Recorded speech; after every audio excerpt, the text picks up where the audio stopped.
At first light, when the sky was still undecided between night and day, the valley breathed in a way that felt almost human. Mist rose slowly from the river, curling around ancient trees whose roots clutched the soil like memories refusing to fade.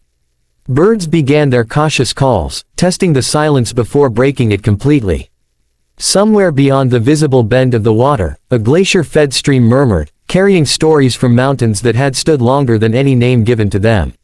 This was a place where time did not hurry, and where every stone seemed to remember the weight of centuries. The expedition had arrived quietly, not because silence was required, but because the landscape demanded respect. The researchers stepped carefully, boots pressing into damp earth layered with fallen leaves, each step releasing the scent of decay and renewal. This forest existed in balance, a living archive of survival and adaptation. Towering cedars filtered the morning light into soft green shards, and ferns unfolded like slow-moving creatures awakening from sleep. Every organism here had a role, even the fungi clinging to rotting logs, recycling death into life. As the sun climbed higher, the valley revealed its complexity. Insects shimmered into motion, wings catching light like fragments of glass. A troop of langurs moved across the canopy, agile and alert, their calls echoing like laughter carried by the wind. Below them, deer paused at the riverbank, ears twitching, muscles tense with the constant awareness that beauty and danger often shared the same ground. This was not a wilderness frozen in time, but a dynamic system shaped by climate, chance, and relentless adaptation. The river itself was the valley's spine. Fed by snowmelt from peaks miles away, its waters were cold and fast, carving paths through rock with patient force. Along its banks, stones were smoothed into shapes that told a geological story older than life itself. Minerals glinted beneath the surface, and tiny fish darted between shadows, surviving in a world of constant motion. For centuries, this river had nourished everything around it, and for centuries more, it would continue to do so, unless interrupted by forces beyond its control. Evidence of those forces was already present. Higher up the slopes, trees stood scarred by fires that had burned hotter and longer than any in recorded memory. Climate patterns were shifting, and the valley was responding in subtle but unmistakable ways. Some species were moving higher, chasing cooler temperatures. Others were disappearing quietly, leaving gaps that would not be filled easily. The forest was resilient, but resilience did not mean invincibility.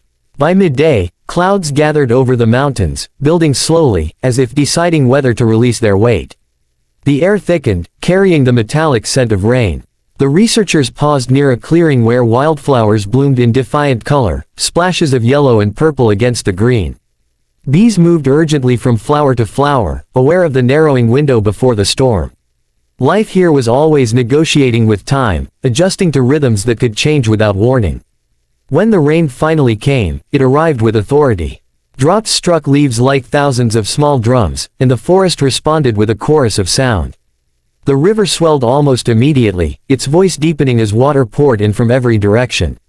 The researchers took shelter beneath a rocky overhang, watching as the landscape transformed. Rain erased footprints, blurred edges, and reminded every living thing that control was an illusion. After the storm passed, the valley seemed reborn. The air was clearer, cooler, charged with freshness.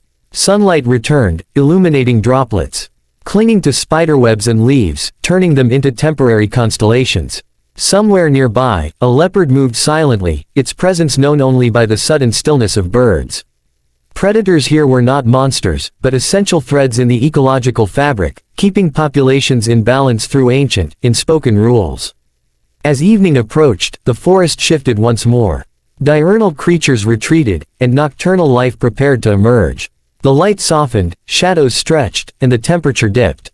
Fireflies appeared near the river, blinking messages into the dark, their brief lives glowing with purpose.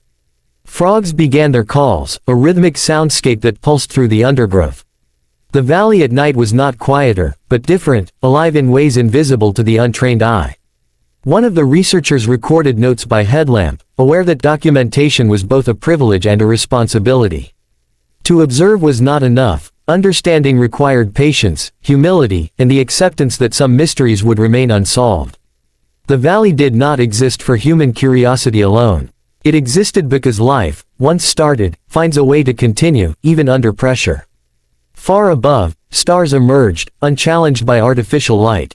The Milky Way stretched across the sky, a reminder that this valley was a small part of a vast, interconnected universe. Yet its importance was not diminished by its size.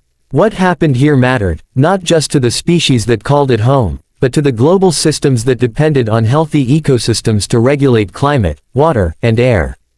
In the days that followed, the expedition documented subtle interactions that told larger stories. A fallen tree created light gaps that allowed new plants to thrive. Predation patterns shifted as prey adjusted their movements. Seeds traveled on fur, feathers, and water, dispersing potential across the landscape. Nothing was wasted. Everything was connected. But signs of strain were impossible to ignore. Glacial measurements showed retreat. Invasive species were beginning to appear along the lower riverbanks. Human presence, though distant, was creeping closer through roads, mining interests, and expanding settlements. The valley was resilient, but it was also vulnerable, standing at the edge of choices made far beyond its boundaries.